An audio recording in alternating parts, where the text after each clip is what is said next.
Okay.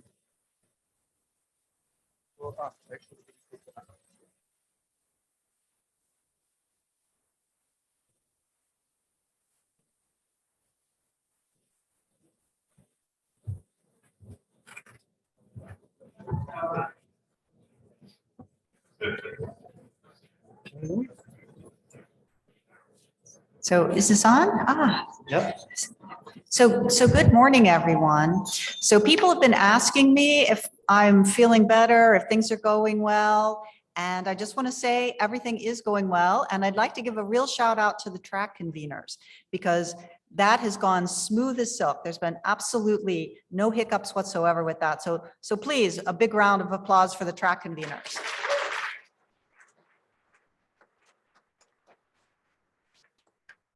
So just a couple of other reminders, poster sessions, Tuesday and Thursday, and there's a competition for the students.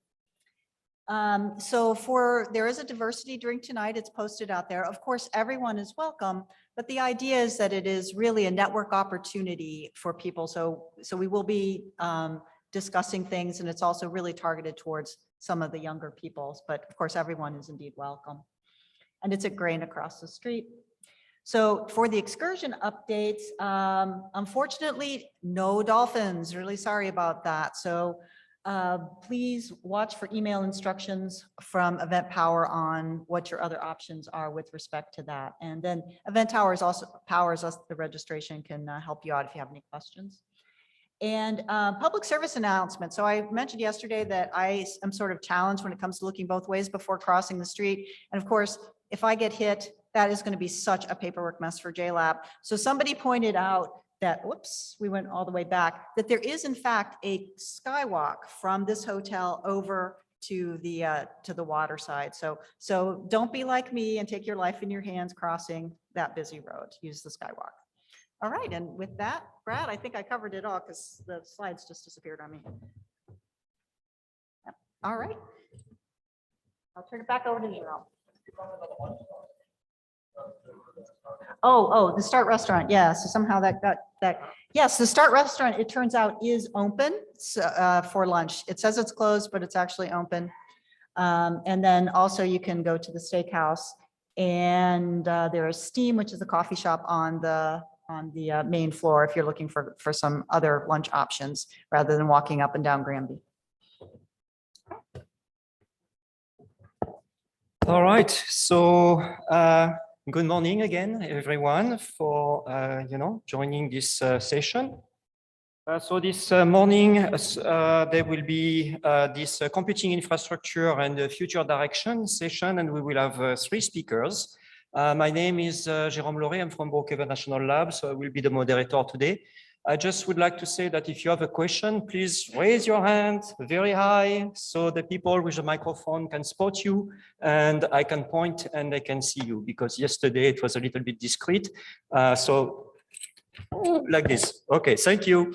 And so our first speaker is Elena Gazzarrini, and she's going to present us the virtual research environment, or VRE, towards a comprehensive analysis platform. So Elena.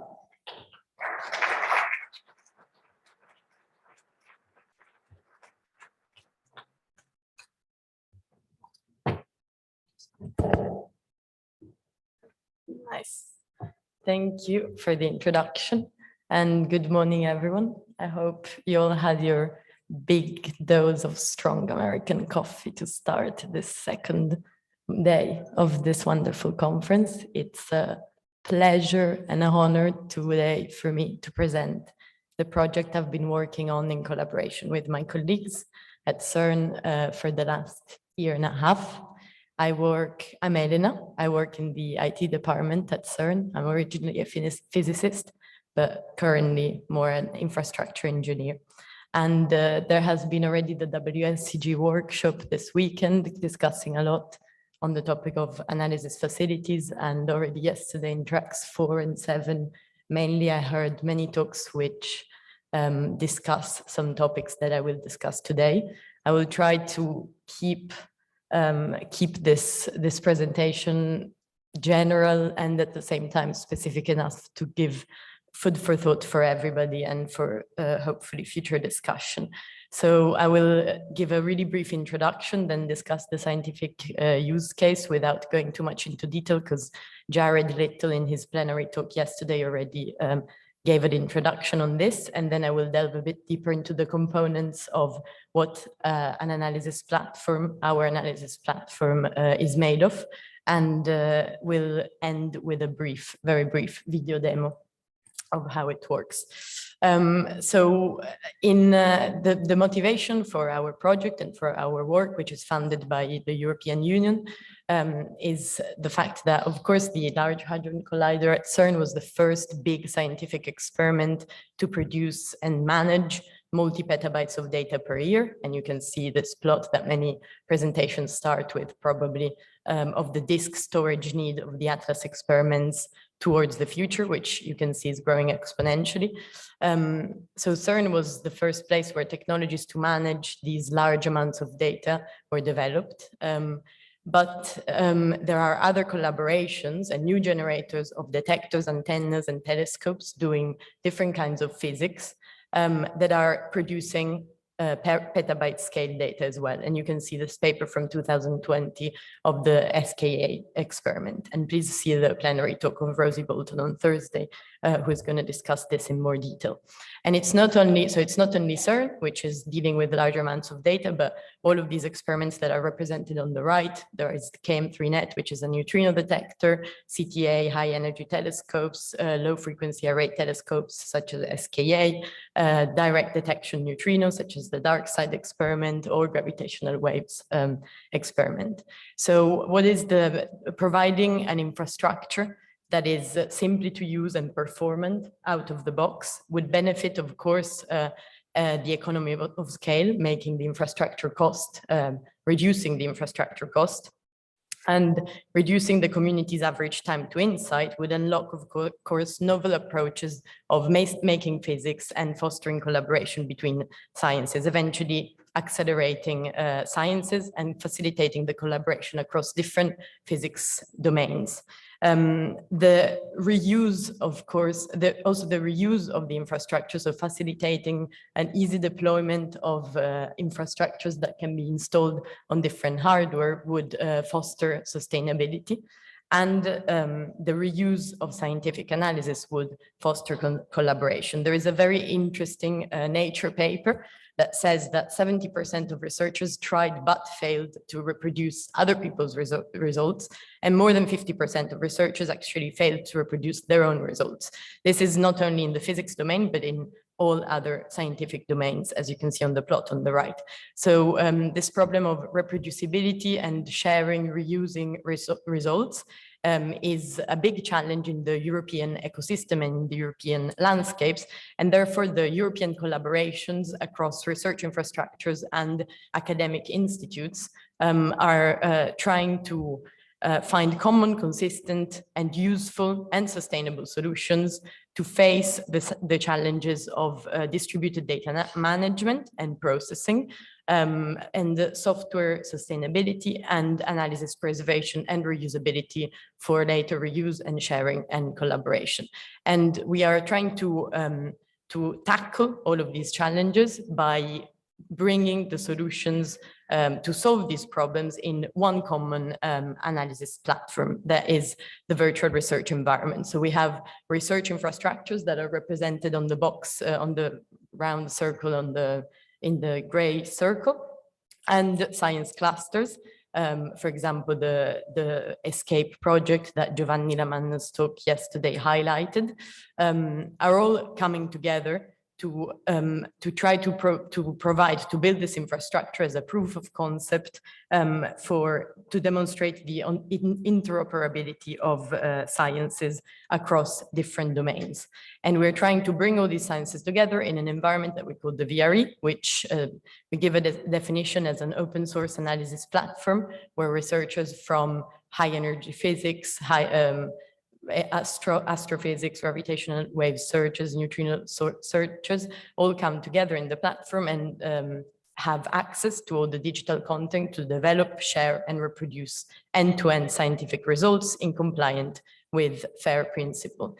It is very important for us that the development of such a platform, of course, comes from the collaboration of IT administrators like us, but also of researchers. So the researchers provide the community software and the analysis development of their analysis and speak day to day to IT administrators, which provide the data and workflow management softwares to make the infrastructure as useful and as easy to use as possible.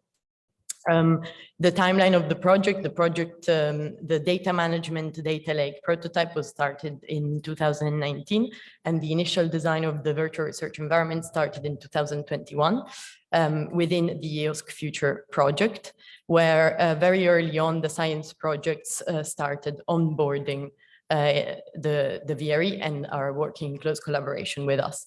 And as Giovanni Lamanna's talk of yesterday highlighted, the EScape project signed the collaboration agreement between research infrastructures and science clusters to keep the project going and to keep scientific European collaborations growing. So in very, very high level, what is an analysis workflow composed of? Of course, it is composed of the data collection or simulation data generated at the experiment site. And you have a plethora of experiments we collaborate with, and then the data is stored in data centers that are usually managed by partner institutions distributed across Europe. The data then needs to be processed for future analysis. It is analyzed with versioned, well-preserved software, and the analysis is usually dispatched to larger compute resources. And then it is very important for this analysis to be preserved and reinterpreted by combining results across different scientific domains.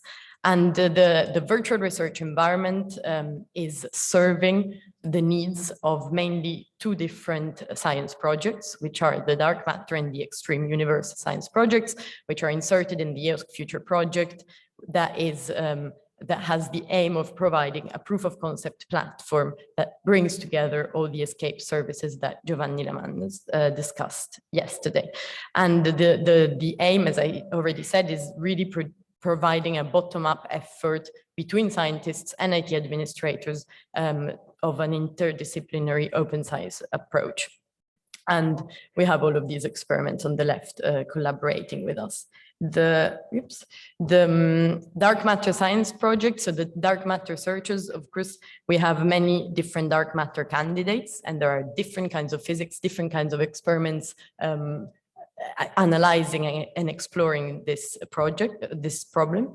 And Jared Little's talk yesterday was going much more into details about this topic, but we can just see how a combined platform to serve all these different physics would be very useful to produce, for example, these combined plots. And you can see, of course, in direct detection, you have dark matter interacting inside detectors, for example, the dark side. At colliders, in collider searches, such as at CERN, we're trying to probe the dark matter interaction by producing dark matter. In indirect detection searches, instead, you have dark matter annihilating or decaying into the detector. And through its decays, so you're trying to see dark matter interactions, and providing a platform where researchers can come together, combine the results, and combine their plots would, of course, unlock different ways of doing physics and accelerate scientific discovery. The other science project is the Extreme Universe Science Project, where you're trying to do multi-messenger astronomy, since different astrophysical processes reveal different sources about their processes. So by, for example, looking at electromagnetic radiation, gravitational waves, neutrinos, and combining all the results together, again, you can do better science and accelerate science. So that's, without further delay, I will try to describe a bit more into detail the components of the virtual research environment, which is hosted on cloud resources and is mainly made of four bits. So the first one is an authentication and authorization layer, which provides the user access to all the underlying resources. We have a data management infrastructure connected to a distributed storage. We have compute facilities to provide a place where researchers can run their analysis, and the researchers can log into the infrastructure and use a notebook service, which basically hides the complexity of the underlying infrastructure. And all of this is, of course, maintained with CI/CD cycles and container orchestration practices. So the authentication and authorization layer is done through the Indigo EAM identity provider. And it is managed on a Kubernetes cluster in Bologna at INFN. And it can authenticate users both through IDC tokens, and this is why the EAM service has been recently adopted by the WSCG community, and can also authenticate through X509 certificates under one VOMS provisioning service, which is the Escape VO. And in this way, this is quite different from, for example, from the Atlas or CMS experiments where all researchers have access to only the data of the collaboration. In this case, we have all of the experiments that I talked about before who can interact with each other's data and can share their data by authenticating only once. And of course, we have some cron jobs that update our database so that the user can have access to the underlying resources. For the data management, we have an infrastructure that is hosted in cloud resources and is connected then to a data lake of experiments data, which is stored on storage elements that are managed by partner institution. You probably everybody in the audience knows what Rusio is, but Rusio is an open source data management and orchestration project, which was initially developed for CERN for the Atlas experiment, but nowadays it's really gaining popularity in other scientific domains, and it is used by other scientific communities.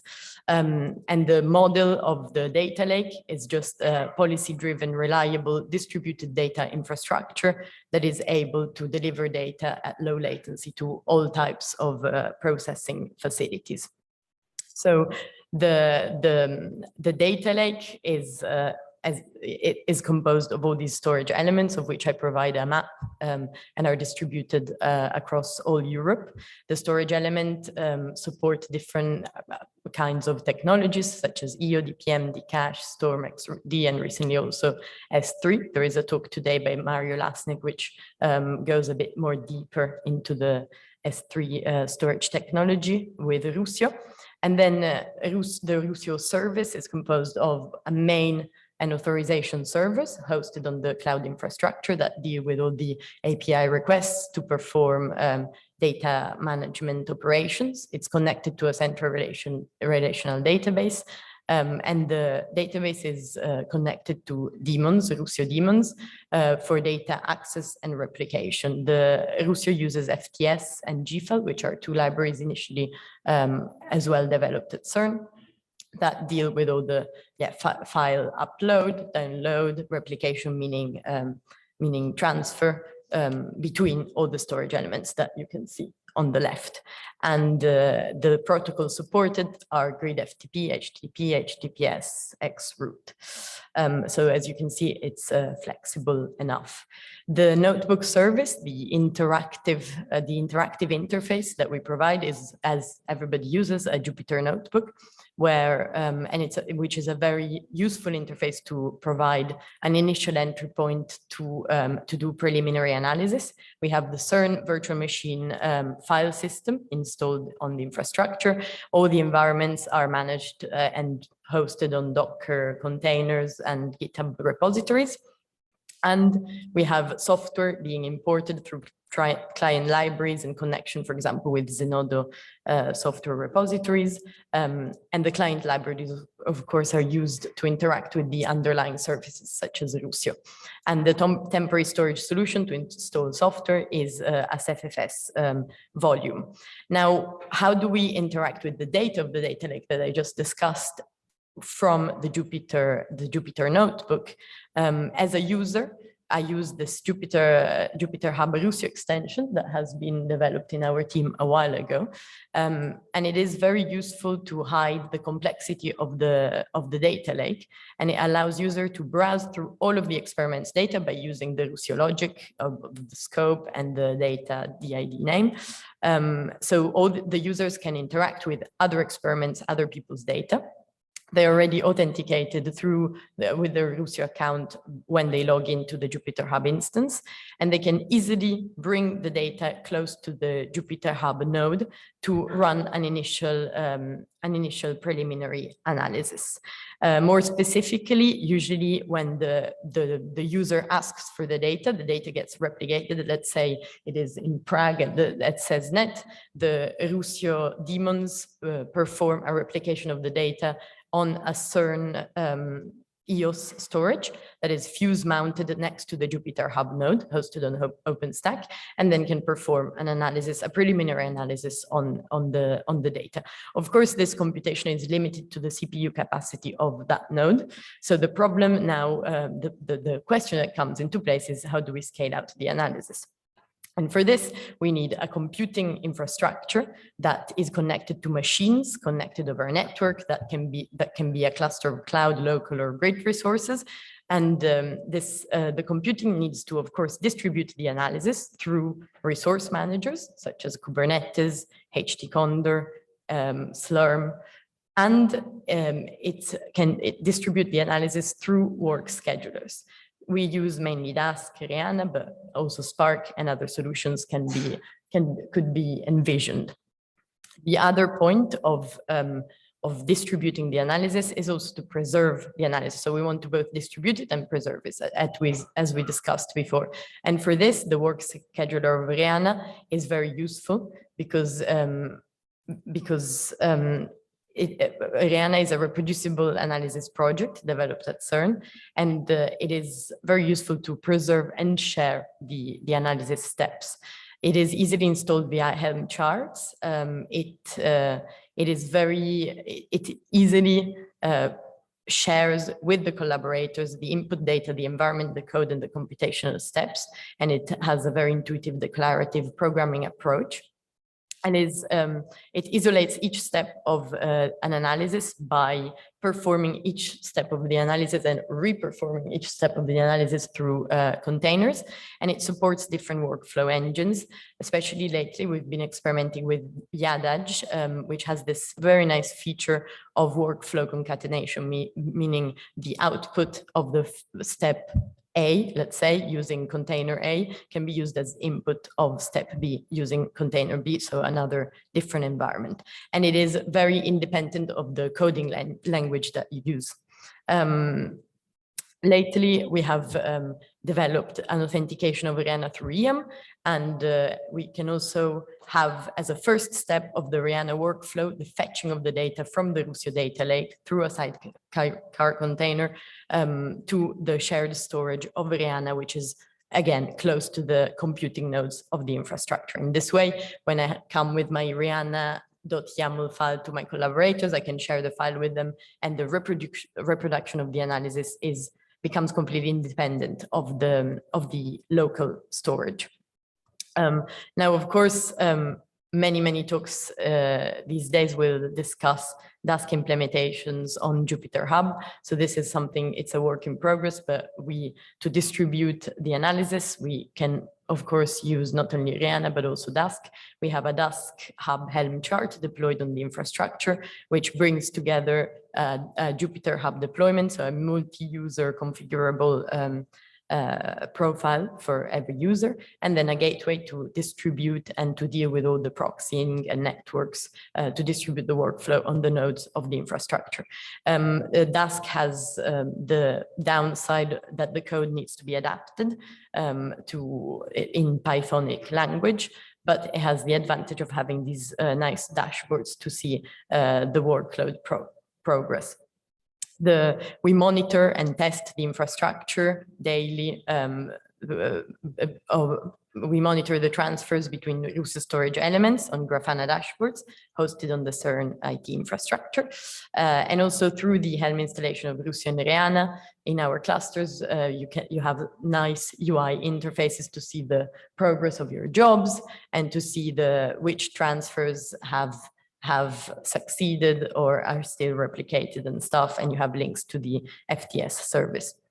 We also try to keep the documentation nice and easy, both for new users, new science users who would like to use the VRE to perform an analysis, but also we're trying to really provide a documentation for IT administrators in other communities that would like to install the VRE on there or use some components of the VRE.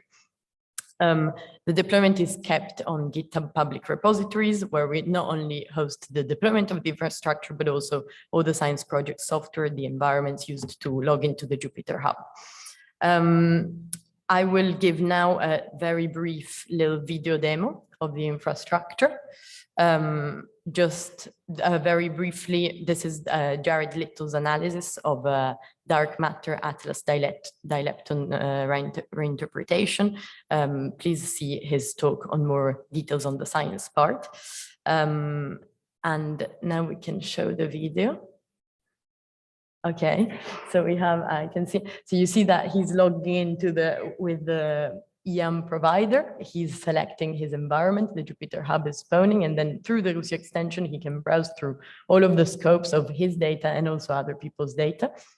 And he can select some data to import it into the notebook. He can run a preliminary analysis to prototype his code by, for example, selecting a few runs in a notebook. And then when he's happy with it, he performs the first step of the Rihanna. This is the Rihanna declarative file, where he fetches the data from the Russia data lake and provides all the steps of the analysis to the Rihanna cluster through the client. And from the Rihanna UI, he can see that the job is pending. He can see that the first step has succeeded by fetching the data from Russia, bringing it to the storage of Rihanna close to the nodes, and then the workflow finishes, and the plots that he showed yesterday in his presentation is outputted. He can download his stuff, or he can, of course, he could use as a last step of the Rihanna workflow, he could use a Russia upload back to the data lake. So this is a very, very, very brief thing of what is happening. He's just spawning a container in his node. The data gets brought close to the notebook in the EOS storage, and then he dispatches the workflow to the Rihanna cluster. The project, the VRE project, is of course going to continue through the EScape collaboration agreement, where different science clusters and research infrastructures have signed to keep the collaboration open. The development of the VRE has awoke interest in different scientific domains, and especially in experiments that are still in the prototyping phase for the computing infrastructure, namely the Einstein telescope, the Nucleus experiment, or the German Center for Data-Intensive Astronomy. There is also interest from new digital models, such as the Digital Twins European project that was discussed yesterday by Patrick Fulham. And the future plans of the VRE include the connection with HPCs, commercial clouds, and other external computing resources, and also hopefully use the VRE as a performance evaluation between all these workload managers. And then we need to explore a bit more the caching of data on a distributed storage. So to conclude, the VRE is modular enough to integrate software and resources, external resources provided by partner institutions. It's flexible and it's independent of certain restrictions.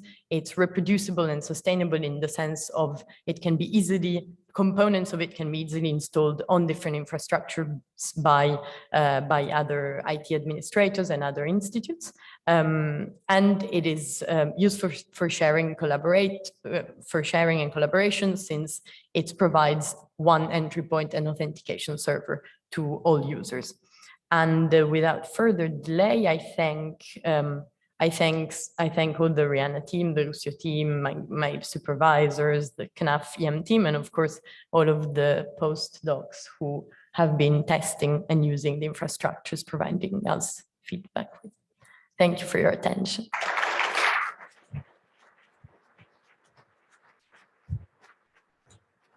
Thank you for this excellent talk. So questions? Yes, microphone, please. Yes. There are several elements in the software stack you referred to that are known for breaking both forwards and backwards compatibility over the years. How do you intend to address that when, to remember the version of Desk from 5 years ago, for instance, or Jupyter Hub is a fairly fast revolving thing. How do you address that problem? So you're asking, How do you deal with incompatibilities in the software stack for long-term preservation, basically? how do I deal with software preservation? Yeah, because these are rapidly evolving Mhm. software pieces, many of them are. Yeah. So usually with, for example, with Rihanna, but with any workflow preservation software, the software is hosted on public repositories, as I said, and we just provide the version and the tag that is needed. No, you're shaking your head. I don't know. I think that was the question, if I understood correctly, and we can discuss later. Okay. Okay, so it's Attila Krasnorkai from CERN. I like where the effort is going these days. And as we discussed already on Saturday about the analysis facilities, I'm on board with things. I'm a little bit worried, sort of similar to the previous question, although I know that how we can use containers to capture the environment.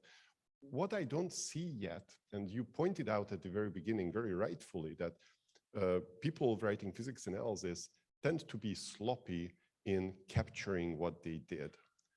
I don't see the connection in what you showed here on how somebody starts out with a notebook that you even carefully mentioned that it's a preparatory analysis step, but then later showed as the final end product of something. So how somebody starts out with that and then ends up with a reproducible analysis. I don't see really how this is meant to work without putting equally as much work into making it reproducible as if you just write some bash scripts and some batch jobs, which we've been doing forever. And we've been doing a very bad job with capturing those as well. Yeah. So I guess this is my question, that was thinking put into this part, since this is what you've been trying to sell the whole infrastructure on, that, hey, we need to do a better job at capturing what we're doing. Yeah. Yeah, I think, I mean, thank you for the question. It's true that it's hard. Many physicists, they don't really care about preserving their data and preserving their software. And this is also what we're trying to also really change the mindset of people we work with to. Sure. What I mean is that I don't know the answer. If we can come up with an analysis environment in which is super easy to use and makes it very easy to then capture what people did, Yeah. then we win. I don't know the answer to this, but it would be cool to figure out. Yeah, it's a problem. I mean, this fact of really trying to capture the analysis step by writing the Rihanna file, which is something that is not very hard to do, but some people don't want to do because it's a bit of a loss of time sometimes, but it has a much better gain for the future. And that's what we're trying to also bring to discuss in the community and to highlight and underline. And I think it's very useful because then they can just share the Rihanna files and like really rerun another person's analysis by understanding what software, what steps they used, and then they can tweak the parameters. They can bring in their data instead of the other people's data, and I think it can, for a future outlook, it is very useful, but there needs to be a bit of a paradigm change in the minds of scientists.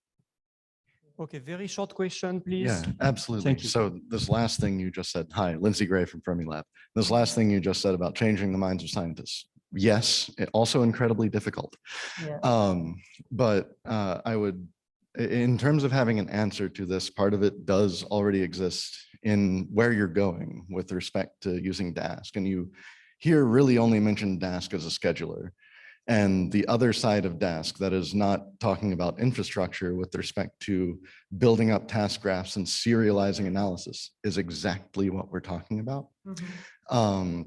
And Dask, if you write the right intermediate library, you can have the task graph, a completely serializable analysis written at the same time that you are writing much more comfortable code. And by definition, the thing that you generate is something you can stick in a file, preserve for later. And they do keep backwards compatibility on that. So at least with Dask versions, it's changeable. So there is a way forward here. And both of you should come to my talk at 4 and we can talk about this more. Thank you for the comment. Thank you for the positive outlook. All right, let's thank our speaker again. Thank you, Elena.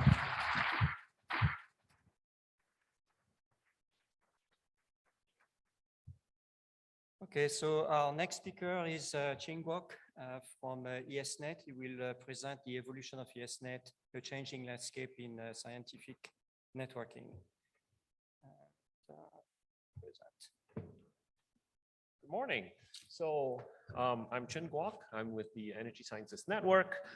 I'll start with this, right? When I first was asked to give this presentation, I actually had a lot of trepidation because unless you're at a networking conference, most people don't think about networking. But being here for a day and just listening to the conversations and the talks, you know, I stand corrected. And so hopefully some of you will kind of get something out of this presentation. So with that, here we go. So ESnet is actually a science mission network. Essentially, we support the mission of the Department of Energy Office of Science. It just so happens that we are a networking facility. Since the early 90s, we've seen a 55% year-on-year growth in terms of traffic. That's an important number because unless you know something that we don't, project funding doesn't increase 55% year-on-year. And so a lot of what we do is to understand how we can actually better use the network, what strategies we can deploy, what capabilities and functions that we need to actually develop to be able to stay in front of the curve. Now, for those of you who are unfamiliar with the Department of Energy, Office of Science, it is the largest supporter of basic research in physical sciences in the US. It has 6 program offices covering a whole range of different sciences, from basic energy sciences to biological and environmental research, fusion energy sciences, high energy physics, and nuclear physics. It has 28 facilities across the complex. And ESnet, we are actually very honored to be able to interact and serve every one of these facilities. And so we have the opportunity to interact and to work with the end users to understand workflows, to understand requirements, and also to understand where the pain points are. Now, ESnet actually turns 37, officially it turns 37 this year, right? But the origins of ESnet actually started in the mid-70s. So in the mid-70s, we were part of the Magnetic Fusion Energy Network. Back then, networking was very nascent to these projects. And so these collaborations would essentially build their own networks based on the requirements that they have. In the mid-80s, sorry, the then director of the Office of Energy Research, which has now been relabeled as the Office of Science, essentially wrote a memorandum and said, hey, why don't we consolidate all these networks into a single network? And so that was actually the genesis of how ESnet came about. Now, in the first generation of ESnet, because it was a consolidation of these networks, our main goal was to actually build on open standards. Right? And so we adopted the IPv4. Back then it was just called the IP protocol.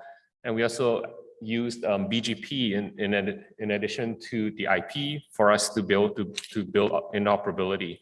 So prior to that, the dominant protocols were things like DECnet and FDDI. And so if for folks who come from that vintage, you'll probably understand and appreciate that.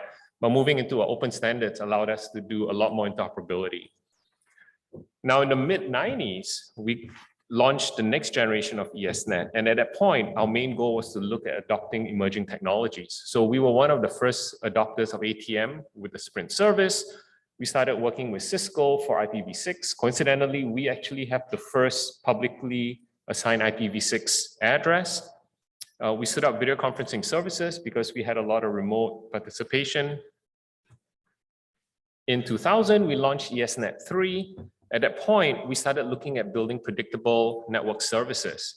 So one of the things that we understood as we started through the decades was that these workflows started to require things that were predictable, right? So when you have a time-sensitive workflow, or you needed to be able to push data with deadline scheduling, those things don't really work well with best effort traffic, right?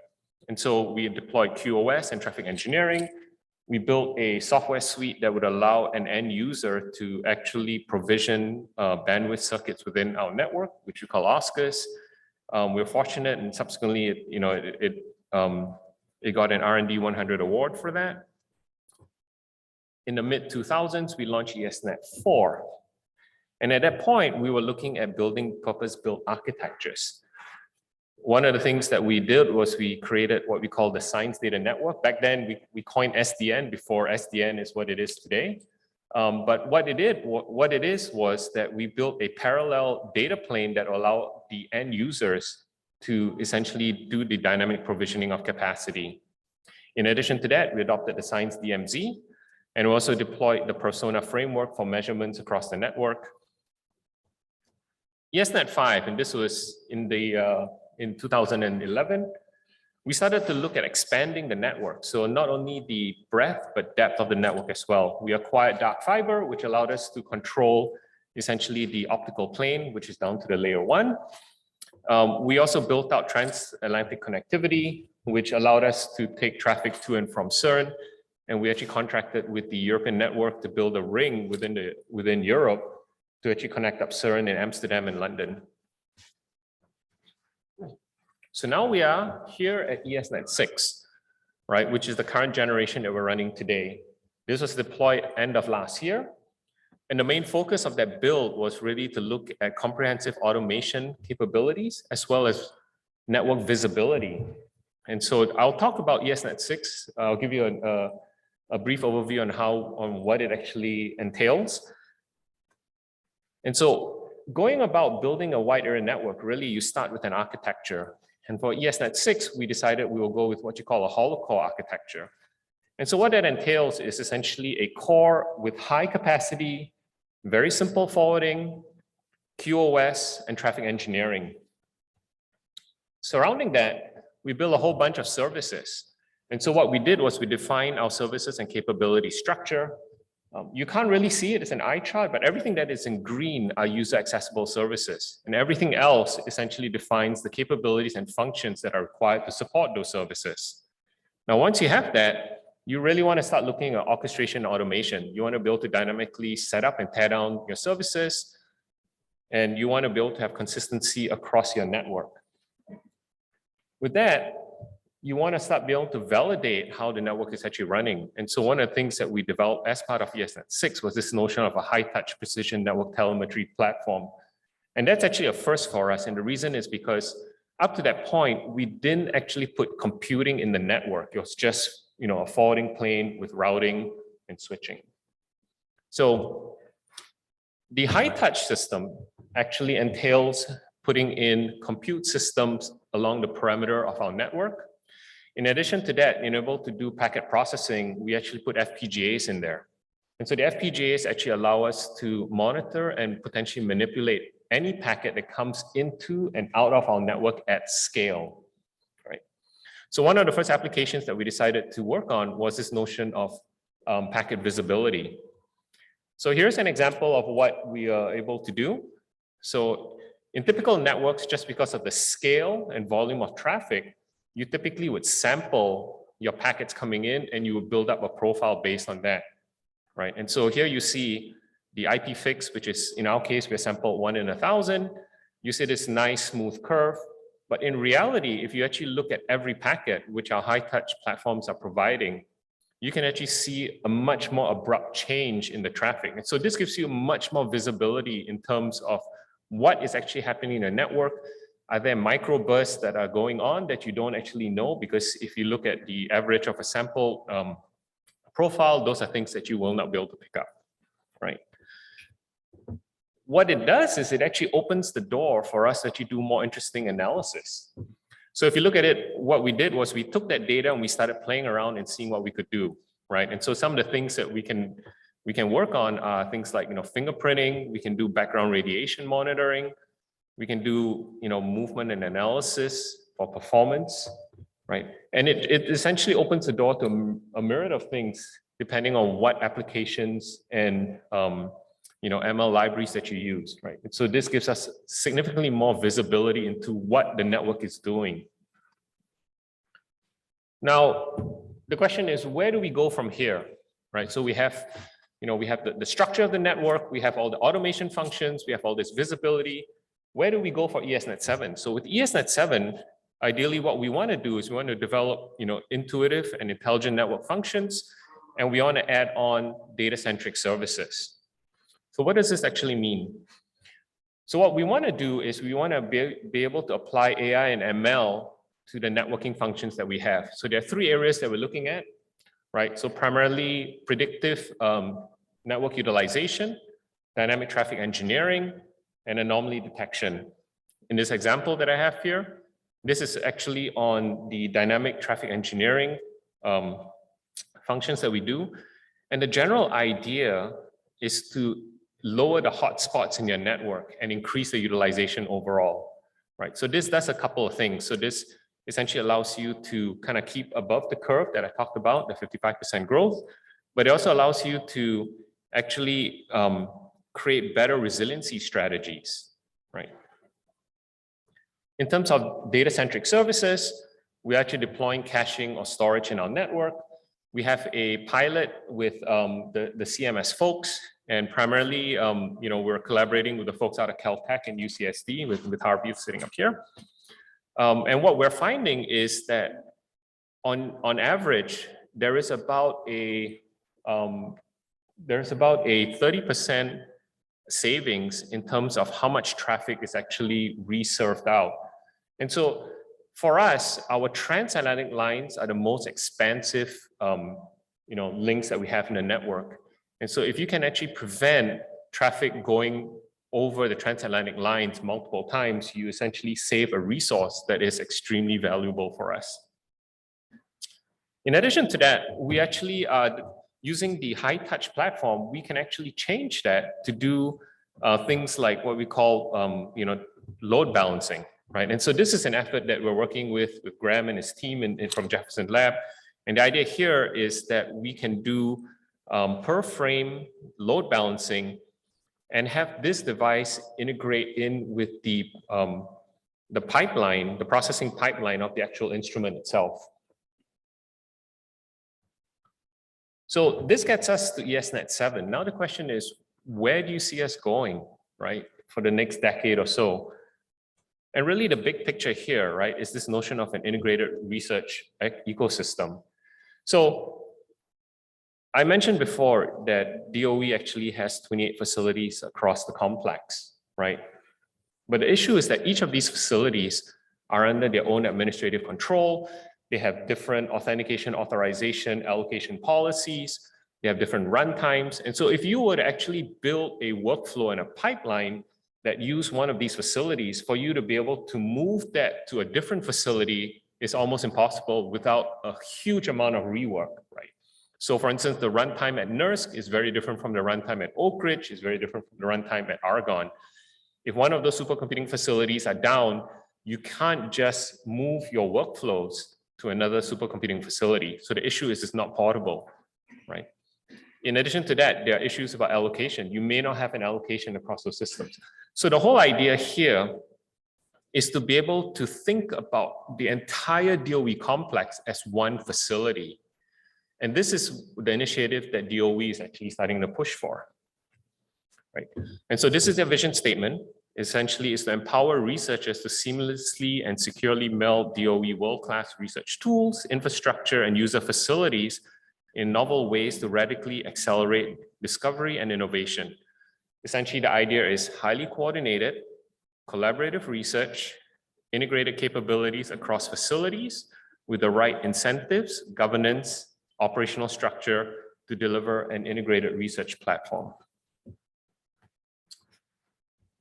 Now, in 2021, there was a task force that was set up to actually explore this idea. And so out of that came this white paper that essentially covered a bunch of different areas across the concerns that were put forward. If you are interested, there is a pointer, you can read that. So what does actually mean for networks? If you're thinking about a network, right? The idea here is to think of a network as a first-class resource. Now the question is, what do you mean by first-class resource? So the question I'll pose to you is this. Most of you understand the network as this black box, right? It's, it's best effort. You throw a packet in, you hope a packet comes out. Your packet might get lost, but if not, that's great. Now, if you actually were to look at it the same way as you would compute, that would be a scary idea. If you actually had a important time-sensitive job that you needed to run, you won't just submit it to a compute resource that was best effort, right? You had no idea when it would run, whether the results would be correct, what was going on, right? But you would actually want to be able to look at accessing the right resources. You want to be able to provision it so that you actually get what you're asking for. In addition to that, you want to be able to see what's going on. So you need to have some transparency to understand what is happening in the system. And it needs to be adaptable in the sense that, if you needed something like a GPU as opposed to just a CPU system, you need to be able to access those things. And so for a network, we actually have to build those same requirements in order for an application to interact directly with the network as well.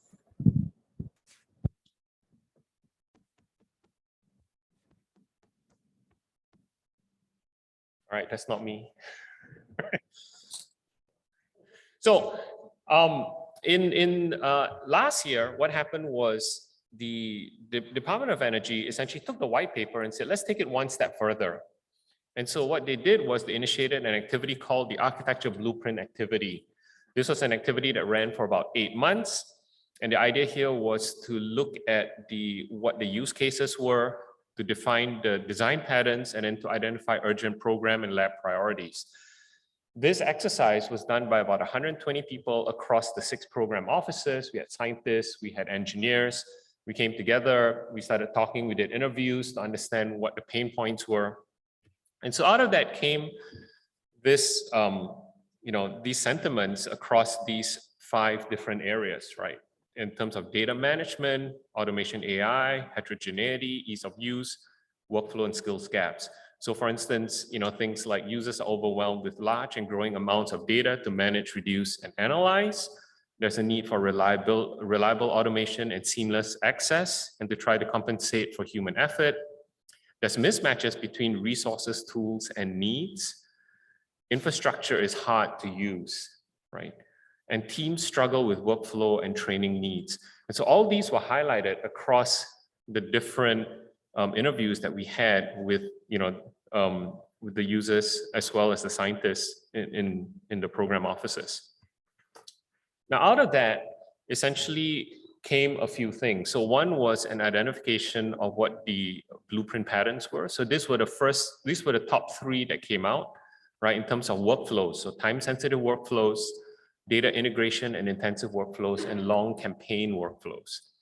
Apart from that, there were practice areas that were identified: resource cooperation, cybersecurity and federated access, workflows, interfaces, and automation, scientific data lifecycle, portable, scalable solutions, and user experience. Now, if you are interested, the report should be coming out probably by the end of this month. And it's about 100 plus pages, but it does give you insight into what folks are finding as issues and what some of the architectures potentially would look like, right? From a network perspective, we went through and we analyzed and we said, what are the things that we would need to address and start to look at in order to meet the requirements from this study, right? So we identified about a dozen different things. So from predictable network services to high bandwidth and rich connectivity, application, network interaction. So this was one of the highlights that was important to us because again, at this point, a lot of what most people see is, the network is a black box, but if you are able to interact with it, all of a sudden you are able to get information that will allow you to make better decisions, right? Friction-free data movement, network computational storage, multimodal network connectivity, programming constructs, common access frameworks, resource allocation policies. Today, we don't actually have a good resource allocation policy. Everybody just assumes that the network is there. It's kind of like electricity, it's a utility, we'll use what we can. But in reality, the network is a scarce resource. And so having these allocation policies, the same way you would for a supercomputer or a computing resource, is going to be necessary if you do want to get guaranteed bandwidth, right? Development and testing environments, co-design services, and engagement and partnerships. So the last two are actually very important to us because again, a lot of the experiments, when they first come online, they typically don't think about the network. They think about what the experiment will look like. They think about what the compute resources, what the storage resources are. But the network is going to be integral to how well they perform. And so those are areas that we've been actively engaging in. So we actually have a science engagement team that will go out and work with the scientists, understand what their requirements are, propose architectures or solutions that would help them integrate their work into the network. This is my last slide. And so with a lot of the stuff that DOE does, most people think, it's just, an idea, it's an exercise, and then it all goes away. But in this case, DOE is extremely, they're serious about this idea. And so they launched this FOA, which is the High Performance Data Facility. And if you heard about it a few times already. This is a $3 million project. And there are a few things that came out of the FOA that were really interesting, right? So one, if you look at the second bullet, it says the high performance data facility will serve as a foundational element in enabling the DOE integrated research infrastructure. So this high performance data facility is looked upon as one of the cornerstones of the IRI work. In addition to that, from a network perspective, right, which says DOE requires a dynamic and scalable data management infrastructure that is network integrated with the Department of Energy's computing ecosystem with diverse capabilities. And so this activity essentially is going to drive the design and the capabilities of the ESnet network potentially in the decades to come. And with that, thank you.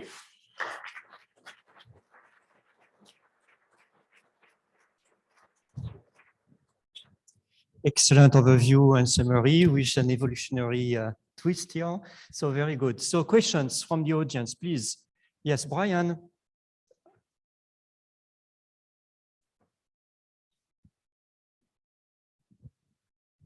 So two questions, one very technical, one big picture. So the big picture one first, you talk about the high touch resources and you talk about the importance of allocating and think of the network as a scarce resource.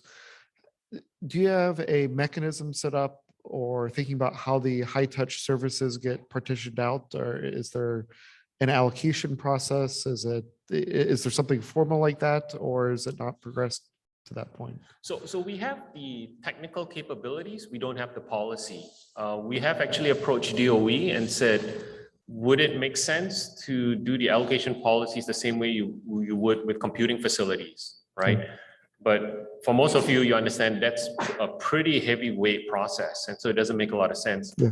So the short answer is we have the technical capabilities, but we haven't got guidance on what what this economy will look like. Yeah. Right? So. And then just the technical question and the list of services, I was a little surprised to see that none of them mentioned anything like Anycast, which if I think of other networks like Cloudflare, tend to be one of the big picture services for them. Is that something you thought about, Anycast, or? So the short answer is yes. So for us, Anycast is basically an above the network service. So we do actually provide that. But when you build the actual, when we're looking at ESnet 6, the fundamental structures that are required, that was not included because that's something that we can easily add on above the network, right? More questions?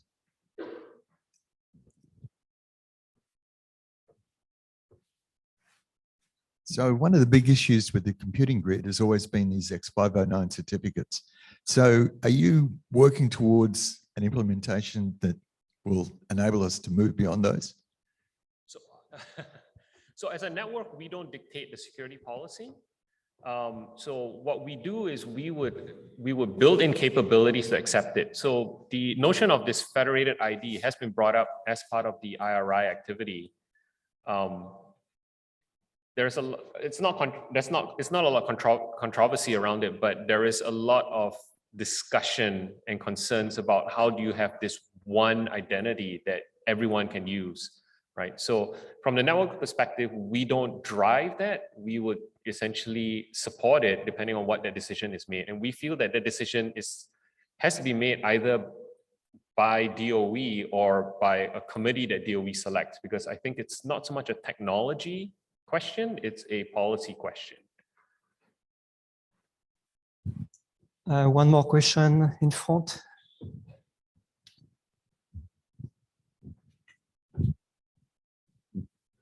Great talk.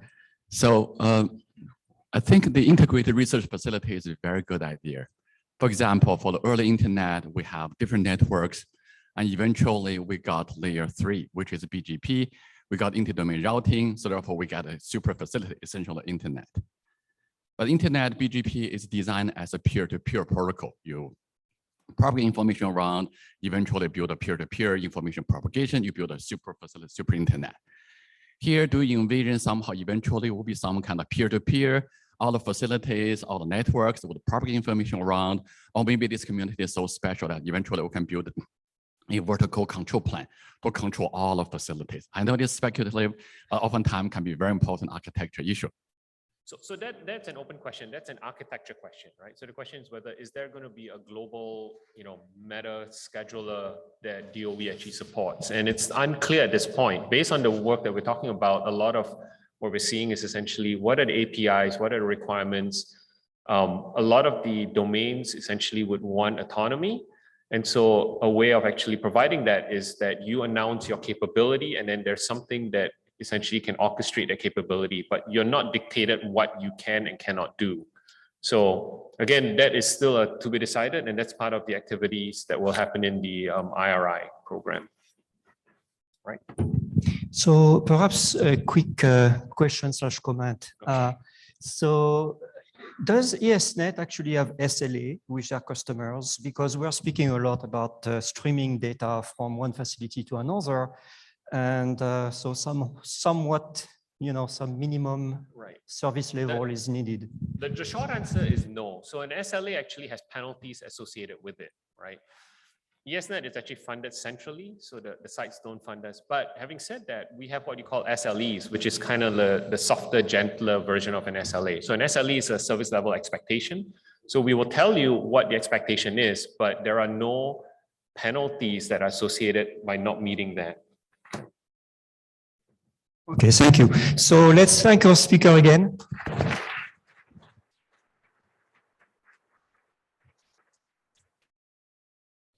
And our next speaker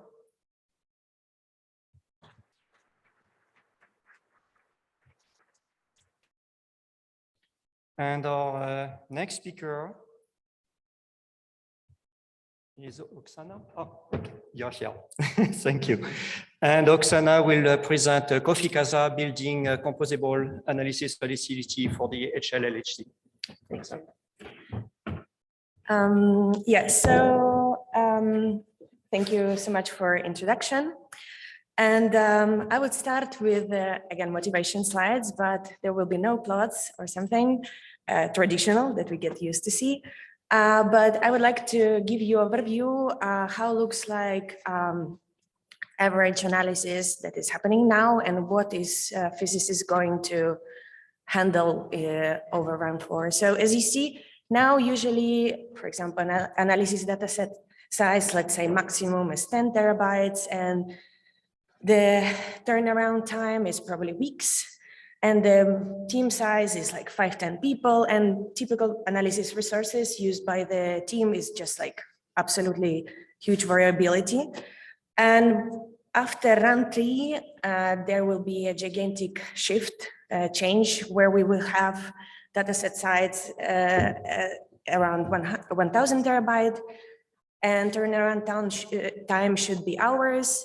The physicists will be facing the problem that there should be like, since there is more job, actually, you should be more efficient in the team. And what we see is that probably most likely to be able to handle this, we will need to move to use intensively analysis facility. The analysis specifics will be also changed, which will probably needs to, we as a community will need to think about new services that needs to be developed for the efficient user analysis at this scale. I would like to probably go from the different point of view and introduce you 2 different targeted groups which are affected by all these changes. So how actually physicists see analysis facility? From them, it's basically, I ask all my friends, so it's not like I just invented it. So it could be any type of resources, from laptop to grid, or even multi-core machine, or even like your home beautiful build server. And everything that physicists actually care is to have data access, number of cores to scale, beautiful recipe how to run code, and have enough disk space, and also have your favorite analysis framework already available in the place where you run. What is actually physicists is dreaming about? It's again, I ask my friends. So they would like to have something like ideally quick interactive analysis turnaround. So basically I want to get my preliminary plots ready before I will finish my coffee. They would like to have better user experience, because actually our goal is to help physicists focus on physics instead of learning how to operate computing resources. As you see, with more data intensive analysis pipeline, we need to kind of help and build some efficient data scaling or caching efforts on facilities. And also data should be reusable. So we need to understand how to support users, possibility to extract these user-defined data formats and move them easily between facilities, laptops, home institutions, workstations.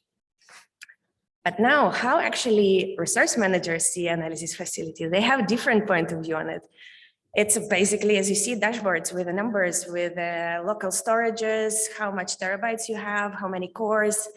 And for them, it's any type of kind of like managed computing or storage resources, which are shared between multiple users. And these resources are used usually for end user analysis. There is a multiple boxes you see below as the main focus interest of this group of people is how to provide multi-tenant VO support, how to provide efficiently batch, how to provide orchestration and configuration, and fast network connection. What resource manager could dream about? So probably is to have all this complexity somehow easily deployed and have reproducible setup. So Kubernetes, it's open source system that allows you to orchestrate containerized applications, could actually help to facilitate, for example, easy analysis facility deployment within available resources like tier facilities, for example, collocating them next to computing resources. Modularity, it's something that I'm going to talk a lot about in this talk, is that we have more and more complex applications, and we actually need somehow to handle this all complex configuration. And our focus should be on somehow modular orchestration, which again, Kubernetes could resolve easily.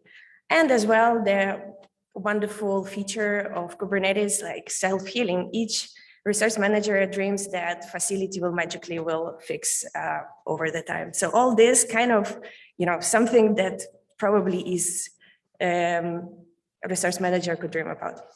We try to collect different building blocks that could be used for designing facilities or integrating, from blue to yellow, trying to divide them on different interests between different groups that I just described. So blue is more targeting the end users or physicists, and yellow is something that could be very helpful for the people who are designing and resource managers of analysis facility. And it's include providing new, for example, support of new Python ecosystem, and as well new paradigms like columnar analysis, trying to go through the efficient data delivery services, thinking about how we can handle our machine learning models. And then, of course, we need to be sustainable and try to easily integrate with available computing resources, and as well use modern integration techniques. I will talk a bit more about all this later. But from this point of view, I just like, this is probably a question that everybody is asking always: what is analysis facility, and how we define it? There's many definitions. I would say that we already have multiple analysis facility. They actually, they were wonderfully working all over this time. Physicists managed to deliver their results. They support it in a different way, like in providing different resources. Sometimes some of them are complex for the users. For example, sometimes it's not very, there is a different way of access. There is no really well-defined scaling mechanism. So you need to hop between different batch systems. Sometimes it doesn't scale easily, or sometimes in case of tier 1 and tier 2, you don't have actually easily access for end users. Most of them are not really friendly for interactive analysis, for example. And as well, if you want to say, let's move users to the cloud, it's actually pretty pricey from this point of view. How, just to explain you what we're trying to provide here, it's very simplified diagram of hypothetical analysis facility. So you see users have interactive user access node, usually through SSH, and then you have access to the shared resources between users. In our case, we offer possibility to have advanced access to advanced services, which could be modularly deployed in the Kubernetes resources. To describe you a better flow, how for user comparing to previous slide, it will look like. So user has access facility through Jupyter Hub, which is shared between users. And then we spawn for each user dedicated computing resource pod with already predefined settings and services set up. And as well, you already have a scheduler there. In this case, it's Dask, because we are trying to focus on task-based framework. You have already some available, you have Jupyter kernel to run your code and introspect after.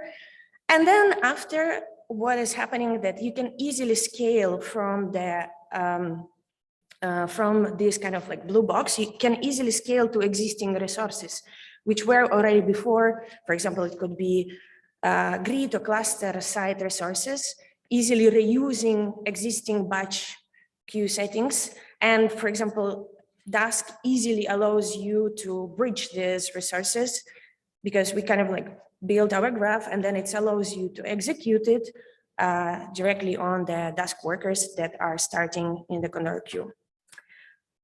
Now going through the building blocks, what is actually behind all of these things? First thing, that our society, our community, sorry, is moving to the direction of columnar analysis. What is changing? If before users were, physicists were accessing event by event, so it calls traditional event loop, now you actually directly can operate on the column, so on the branch itself. And it brings a lot of improvements, and as well, this trigger development of new kind of tools, software tools and frameworks, such as Coffea analysis frameworks, as well router data frame. And this is enabling possibility actually for users to start to deploy this easily on new analysis facilities. All these frameworks support new kind of like industry-based distributed executors. And it also allows us to basically scale to any type of resources. From the point of view, other issues, what is facing user is how we're going to handle this data intense pipeline, and as well how to prepare actually for HL-LHC. For this, community is working on the development of new services, such as Service6, for example, which is experiment agnostic service that allows you to have an access to column on demand service. And it has two sides. One is basically front end that allows user transparently access to any type of experiment data sets, data formats, and backend that you as a user, you don't need to think about which data storage type you're using, and everything is nicely kind of packaged in the terms of like, you as a user, you just need to think, I want to get my column, and then you just like keep on doing analysis with a column you get. Xcache, so we heavily rely on X3D. It's our basically, let's say, foundational framework for data access. And Xcache is one of the settings that allows you to have a service that provides caching for the caching of data sets for the users. In this case, here you see a schema how we deploy it. So basically it's placed next to the analysis facility, and it allows you, if in case user is working on the analysis which is iterative and you require to achieve the higher turnaround of analysis, placing your data set in Xcache actually significantly allows to speed up the access and as well analysis. There was a lot of talks, nice talks in the chat, which were like proving that actually it's pretty useful setup. Next step, how we think about machine learning services and tools. Yes, we see that machine learning becomes more and more kind of like common way in something common in all analysis, but in HL-LHC, we will have much more complex models. And for this, we need to provide users better services for their for management of models. For this, we integrated two different services, MLflow. If to say in generically, it allows to handle end-to-end machine learning life cycle for the users. It's basically provides the storage of managing models, packaging, easily allowing to reproduce code, and also like tracking of all your machine learning experiments. And as well, the other interesting service that is getting more and more popularity is NVIDIA Triton inference server that actually allows you as a user to deploy your machine learning models on scale. It supports various deep learning frameworks. It provides simultaneous execution. So basically it allows you to hide complexity of all your kind of like how you build your system, how many GPUs you have. For the user is just transparent access as a service, basically inference as a service. And also it has dynamic scheduling and batching. You could check the talk, which was yesterday, but probably slides from Elliot, where he explained nicely how he's using it in machine learning, in analysis, in his analysis pipeline. Okay, moving now to resource managers. How easily integrate with the scalable computing resources that are already available.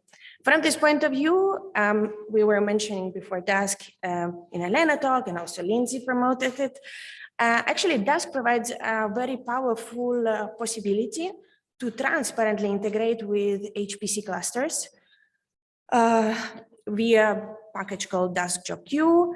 And from this point of view, what we can do is we can basically provide users an interactive system by queuing batch, existing batch system. As you see on the screenshot here, it's how it looks like Coffea-Casa interface. And in blue, you see already predefined task cluster. And for users, it's just enough to create your client with the address and start to work without thinking about any complexity on the back, thinking about which scheduler to use. Everything is already easily integrated. If you're worried about, like, you will say yes, but it's only for Jupyter Hub notebooks. Task can be used inside Jupyter, but also you can actually launch it through Jupyter and connect directly from your laptop. So it's kind of very, very flexible system from this point of view. About user management, we talked a lot about this, I think, and it's something that we rely a lot because from this point of view, it's enabled full set of features. So Coffea-Casa facilities, they are inside, they independent from grid credential, and we are powering, let's say, authentication by experiment, sorry, here's CMS, but also Atlas EM instance. And as well by, we have two different flavors. One is like experiment and other one is more about open data. And open data is actually used more for training, for example, if you want to expose your workflows to other communities, for example. So from this point of view, we use CI login and comanage. And what it gives us as a bonus, it gives us possibility to have natively integrated token authentication. So we heavily rely, for example, as a resource manager, we heavily rely on the WCG barrier profile that allows us to hide the complexity, how to set up your token discovery. And for user, it's just the matter to connect and start to work on directly on analysis.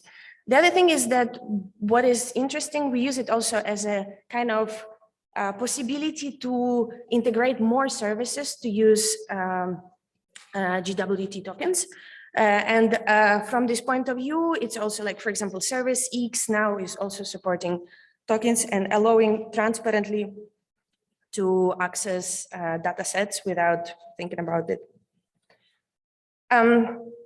About modern deployment and integration techniques, of course, everything now is about containers.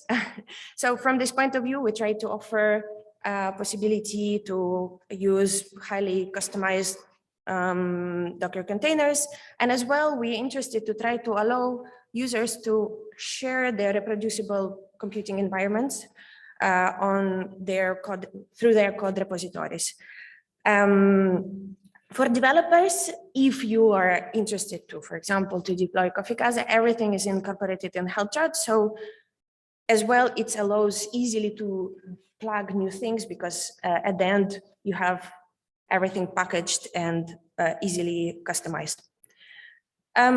This is something that I would like also to focus is that initially when we start to develop Coffea-Casa, we were focusing a lot on some kind of sustainable development. And we start to use GitOps, which is like a model for operating Kubernetes clusters from this point of view. What it allows you is that basically all your infrastructure, all your system is described declaratively. And you can, so the concept is infrastructure as a code. It allows really rapidly collaborate and have better quality control. You can easily redeploy your facility from the scratch and just for fun. And also from this point of view, we have a geographically distributed team of the administrators. And it's very easy for them in collaborative matter to handle configuration of facility.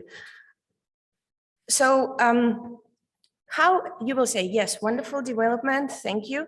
But actually how we managing to test it for HL-LHC data ratio for HL-LHC. So from this point of view, Coffea-Casa is a part of Analysis Grand Challenge.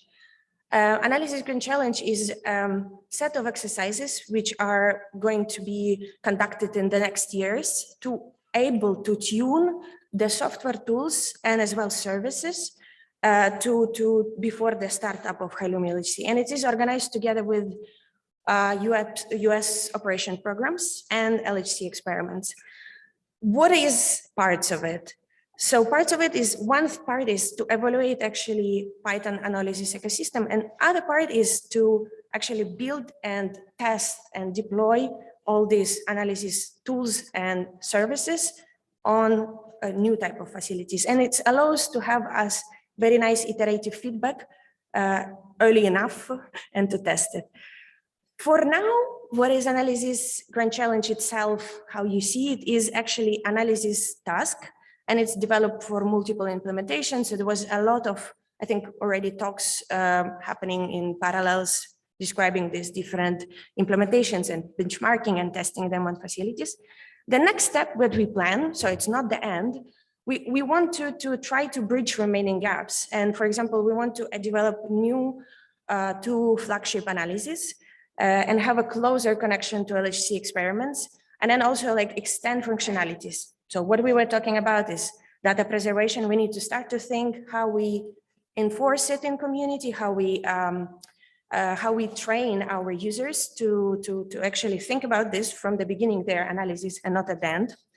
And as well, such a complex extension as differentiable pipeline, for example, to build some place where we can start to develop it and see and prototype. And as well, since it is incremental set of benchmarks, we're going to increase our data ratio goals for testing our throughput.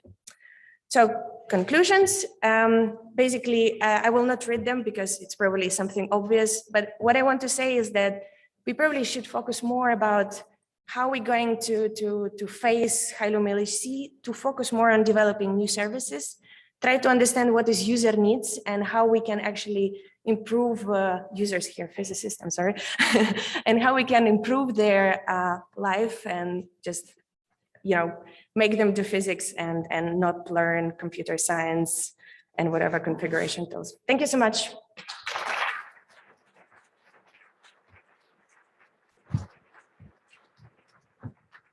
Thank you, Oksana. So question right away, in front first.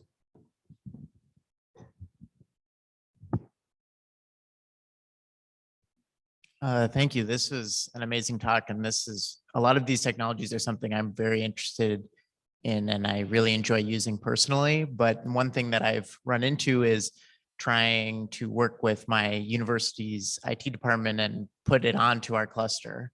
And for unfortunate reasons, we don't have very many IT administrators available to help support this kind of cluster development. Is that something you've run into, and if you did, how did you get around that kind of natural barrier towards having the experts necessary to deploy this kind of modern technology? Yeah, it's actually a good question. So from this point of view, I understand like smaller clusters, and it's probably something hard for them to maintain in the terms of like, but again, we are using set of the kind of community available tools, which is, we also try to provide support. We also try to provide help from this point of view.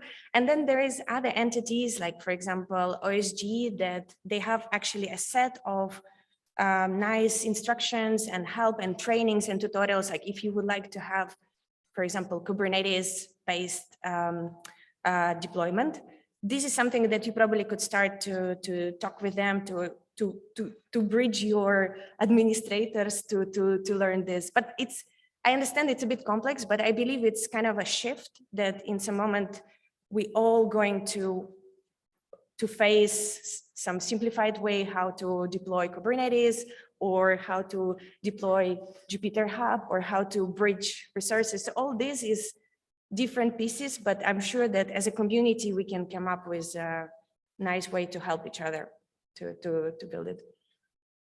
Harvey first.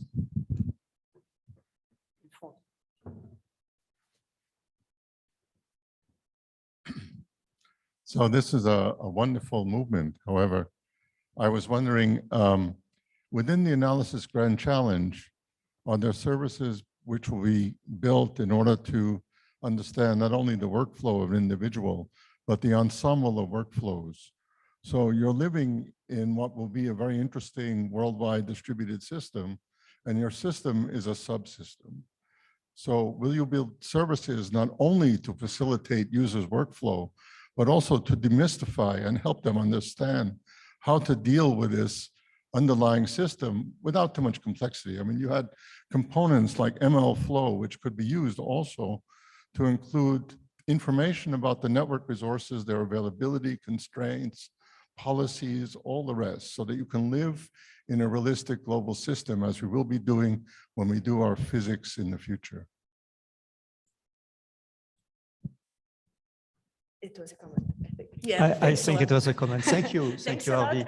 I believe actually it's also like to invite everybody to join Analysis Grand Challenge in the terms of like you came up with, it's very community-based benchmark, and you're invited to come with any type of, you know, question, or like, I would like to test this type of underlying technology where I can deploy it. Can we run this benchmark? So we are absolutely flexible and open to any type of extension or new type of pipelines. Thank you so much. Yeah, thanks for the nice talk. How do you see the relation to this virtual research environment that was presented in the first talk? Yeah, so it's a very good question. So from this point of view, I understand that, for example, the virtual VRE is based a lot on Rihanna, and Rihanna is some kind of, it's well-known community, let's say, tool service to actually provide preservation and check preservation of your analysis.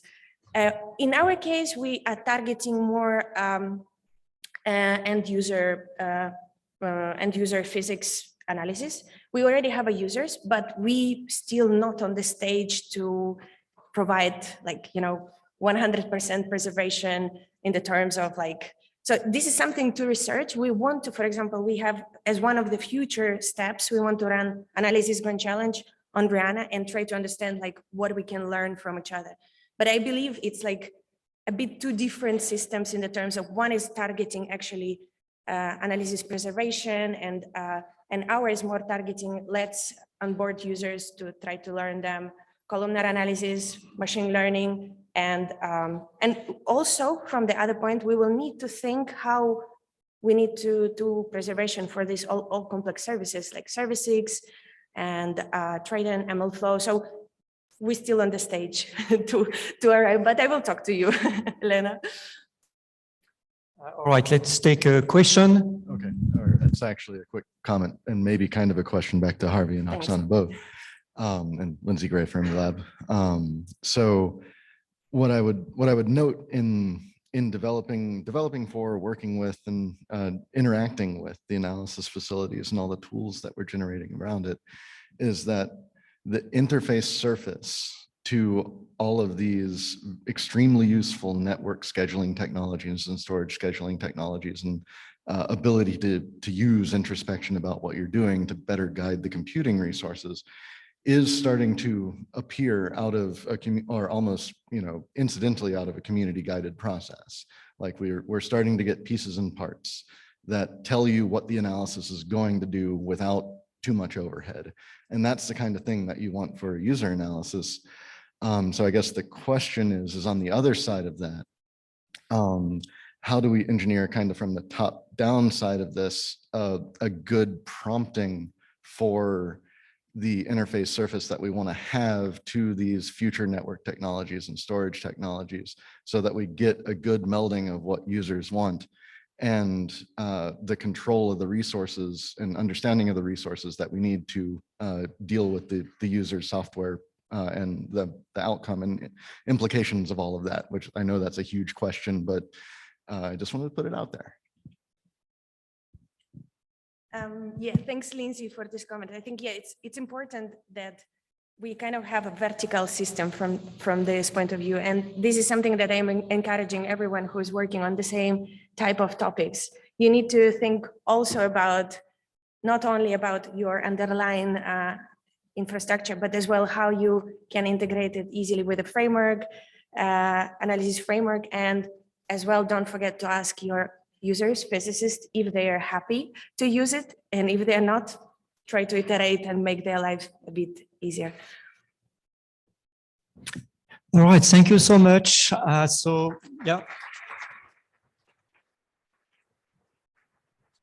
So this concludes our morning session, fantastic session. So of course, remember that you can go and talk to the speakers and ask more questions. You know, this is also a networking event, so please